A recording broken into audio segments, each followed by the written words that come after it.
Film yang dirilis pada tahun 2017 ini menceritakan seorang pria yang kedatangan wanita aneh yang tiba-tiba ingin tinggal bersamanya. Tokoh utama dalam film ini adalah Gi-ha dan Seo-young yang masing-masing diperankan oleh Choi Jae-hwan dan Park Hyung. Gi-ha adalah pria yang sedang berbahagia saat itu, punya pekerjaan dan pacar yang cantik. Dia bersiap-siap untuk berangkat kerja dengan penuh semangat. Tapi sampai di kantor, dia dan beberapa karyawan lainnya mendapat surat PHK yang membuat dirinya seketika langsung bad mood. Akhirnya, dia memutuskan untuk menelpon pacarnya untuk mengajak ketemuan. Tapi pacarnya bilang dia tidak bisa datang karena ada urusan mendadak. Karena tidak ada yang bisa diajak ketemuan lagi, Gi-ha mencoba mendatangi pacarnya di apartemen. Dia tampak curiga melihat ada bekas piring kotor di depan kamar. Saat dibuka, Gi-ha melihat pacarnya sedang main kuda-kudaan dengan orang lain.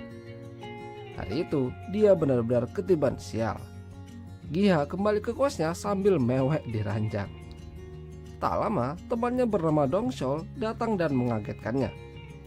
Dong-chol malah mentertawainya karena Gi-ha menangis. Dong-chol menebak kalau Gi-ha habis bertengkar sama pacarnya. Daripada nangis semalaman, Dong-chol mengajaknya untuk minum-minum di kafe. Gi-ha curhat sama Dong-chol dan menceritakan semua kejadian yang ia alami hari itu. Hari itu adalah hari tersial dalam hidupnya. Setelah cukup puas dan mabok, Gi-ha kembali untuk pulang. Di depan kosnya, Gi-ha didatangi sama mantan pacarnya dan mengembalikan semua barang-barang yang pernah diberikan Gi-ha padanya. Gi-ha semakin ngamuk dan kesal akan hidupnya, terutama dalam hal percintaan. Pagi harinya, Gi-ha tampak berantakan. Lalu tiba-tiba seseorang mengetuk pintu kosnya. Saat dibuka, seorang wanita cantik meminta bantuannya untuk membawakan koper naik ke atas. Wanita itu akan tinggal sementara bersebelahan dengan kos Gi-ha yang tampak kecil. Namun, wanita itu tidak keberatan karena dia hanya berada di sana selama 12 hari saja. Lalu, wanita itu memperkenalkan dirinya yang bernama Seo-young. Karena sudah membantu dirinya, Seo-young mengajak Gi-ha untuk menemaninya minum-minum bareng di sana. Malam itu, mereka saling bercerita tentang masalah percintaan. Begitu pula dengan Gi-ha yang menceritakan kehidupan percintaannya yang baru saja gagal. Dia mengatakan kalau semua wanita itu sama saja, tidak punya perasaan. Tapi Seo-young mengatakan hal yang sebaliknya. Laki-laki tidak semuanya jahat. Dia bahkan mengajak Gi-ha untuk bercinta malam itu. Mendengar perkataan Seo-young, Gi-ha terkejut dan mengira kalau Seo-young hanya ingin mempermainkannya saja. Tapi Seo-young serius dengan perkataannya. Masih tidak percaya, Gi-ha kembali ke dalam kamar dan menelpon Seo-young dengan video call. Dia meminta Seo-young untuk membuka pakaiannya. Seo-young ternyata beneran membukanya. Alhasil, Gi-ha yang tidak tahan melihat kemolekan tubuh Seo-young bergegas masuk ke dalam kamar Seo-young dan permantapan pun terjadi. Paginya, Gi-ha masih mengira itu hanyalah mimpi. Tapi nyatanya mereka benar-benar melakukan permantapan. Dia keluar dan melihat pemandangan yang sangat indah. Karena Seo-young gerah sehabis latihan, dia memutuskan untuk mandi dan meminjam kamar mandinya Gi-ha. Kembali tidak tahan melihat kemolekan tubuh Seo-young, akhirnya Gi-ha ikutan mandi bareng. Gi-ha dan Seo-young semakin hari semakin akrab dan mesra. Mereka berjalan bareng seperti sepasang kekasih. Hingga akhirnya mereka makan malam berdua di warung pinggir jalan. Tak lama setelah itu, Dong-chol tidak sengaja melewati dan melihat mereka di sana. Dong-chol terkejut melihat Gi-ha sudah bisa move on dari mantannya dan mendapatkan wanita yang lebih cantik. Karena penasaran, dia mendatangi Gi-ha dan menyapanya. Seo-young mengatakan pada Dong-chol kalau dia adalah pacarnya Gi-ha. Dong-chol pun semakin terkejut. Lalu Seo-young pamit pada mereka untuk pergi ke toilet sebentar. Dong-chol tidak menyangka kalau Gi-ha bisa mendapatkan wanita yang lebih cantik dari mantannya. Gi-ha menceritakan semuanya pada Dong-chol malam itu. Tapi Dong-chol merasa ada yang tidak beres dengan Seo-young. Seorang wanita cantik tiba-tiba mendatangi Gi-ha dan bersedia mengajaknya untuk bercinta. Adalah sesuatu yang aneh dan jarang terjadi. Tapi Gi-ha tidak peduli akan hal itu dan mengusir Dong-chol untuk pulang. Setelah Dong-chol pergi, Seo-young kembali dari toilet dan mengajak Gi-ha untuk bercinta kembali. Gi-ha sangat senang dengan kehadiran Seo-young dalam hidupnya. Meskipun begitu, Giha tampak kepikiran dengan perkataan Dongchol semalam. Karena kepikiran, hari itu Giha mencoba mencari tahu siapa sebenarnya dan di mana Suyong tinggal sebelumnya. Tapi tampaknya Suyong tidak ingin membahas itu. Suyong tersinggung dan marah. Dia memberikan dua pilihan pada Giha, bercinta dengannya atau pergi. Ya jelas, Giha milih bercinta. Giha jadi tidak ingin membahas hal itu lagi karena takut Suyong marah. Mereka akhirnya mesra kembali. Lalu tiba-tiba mereka bertemu dengan mantannya Giha yang memanggilnya. Mantannya Giha tampak songong di hadapan mereka. Tapi dengan pedenya Suyong mengatakan untuk tidak mengganggu Giha karena dia adalah pacar barunya. Mantannya Giha kesal karena dia merasa tersaingi kecantikannya oleh Suyong. Malamnya mereka bertiga minum anggur bareng sambil nyantai. Tapi Giha menyuruh Dongchol untuk pulang karena capek dan dia mau tidur. Apalagi minuman mereka sudah habis. Saking capeknya, Giha juga meminta Suyong untuk pergi ke kamarnya. Padahal Suyong masih ingin minta jatah darinya. Pagi harinya Suyong iseng masuk ke kamar Giha dan mengusilnya dengan memasukkan tangannya ke dalam celana. Tapi Suyong salah sasaran. Dia malah memainkan rudal milik Dongchol yang tidur di samping Giha. Suyong dan Giha pun terkejut karena ada Dongchol di sebelahnya. Malam harinya, saat Giha membeli cemilan di minimarket, dia tidak menyadari ada seseorang yang mirip dengan Suyong bekerja di minimarket tersebut. Sampai di kosan, dia tidak menemukan Suyong di sana. Lalu dia masuk ke kamar Suyong dan melihat isi tasnya. Dia menemukan sebuah alat yang menunjukkan sebuah indikator D12. Giha tidak mengerti untuk apa alat itu. Tak lama setelah itu dia kembali ke kamarnya dan melihat Suyong sudah berada di sana. Giha meminta penjelasan pada Suyong alasan dia datang ke kosnya. Terlebih lagi Giha juga menemukan sebuah alat yang mirip bom di tasnya Suyong.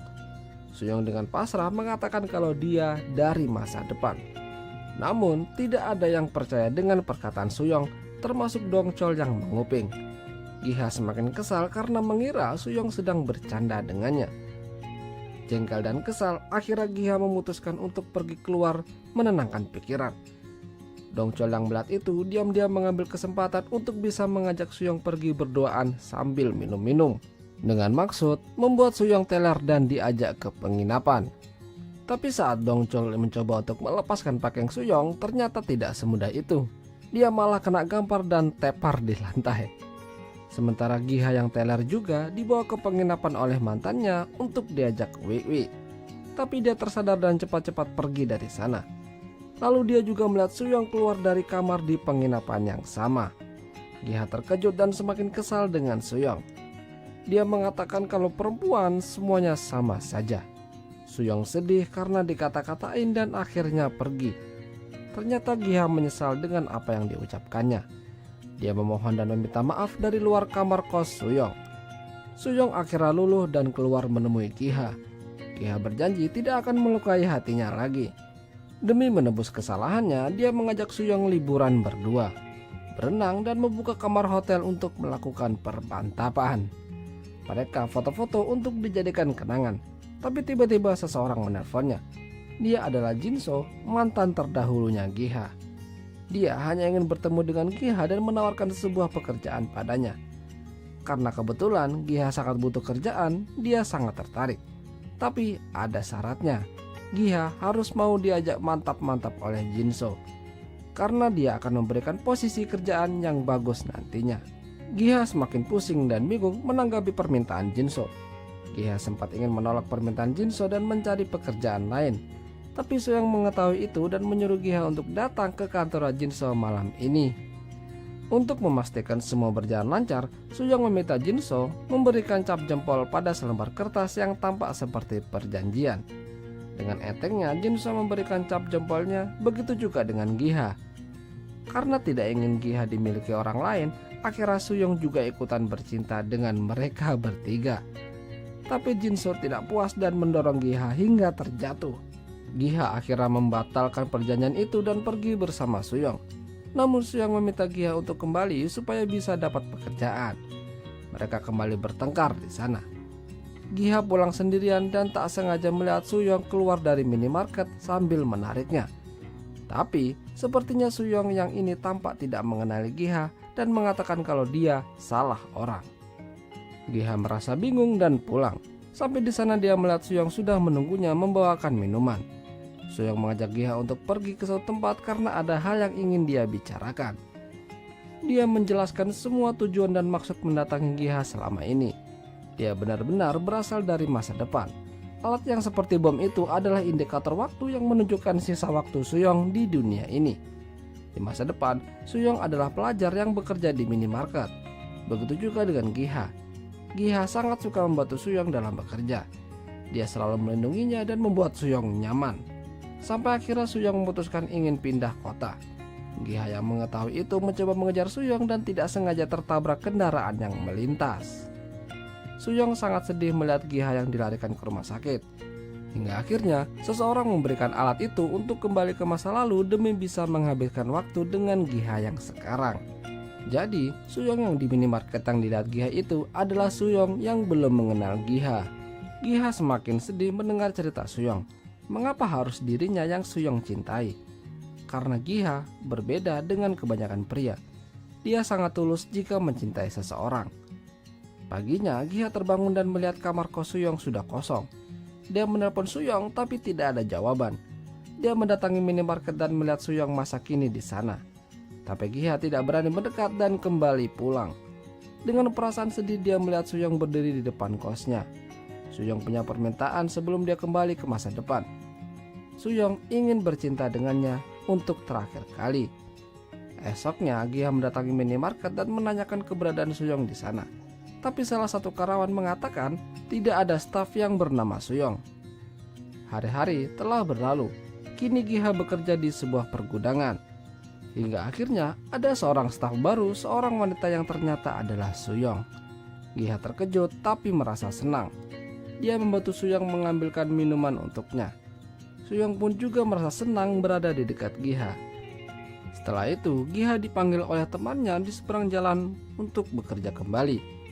Tapi dia tertabrak kendaraan yang melintas dan dilarikan ke rumah sakit. Suyong tidak tahu mengapa dia terus menangisi Giha. Hingga akhirnya dia ingat semuanya. Saat Giha keluar dia langsung memberitahukan semuanya sambil berpelukan.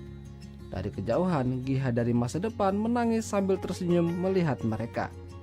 Dan akhirnya film pun berakhir. Itulah tadi alur cerita film. Jika kalian suka dengan video ini jangan lupa untuk tinggalkan like, dan sampai jumpa. 함께 했던 그 시간들 다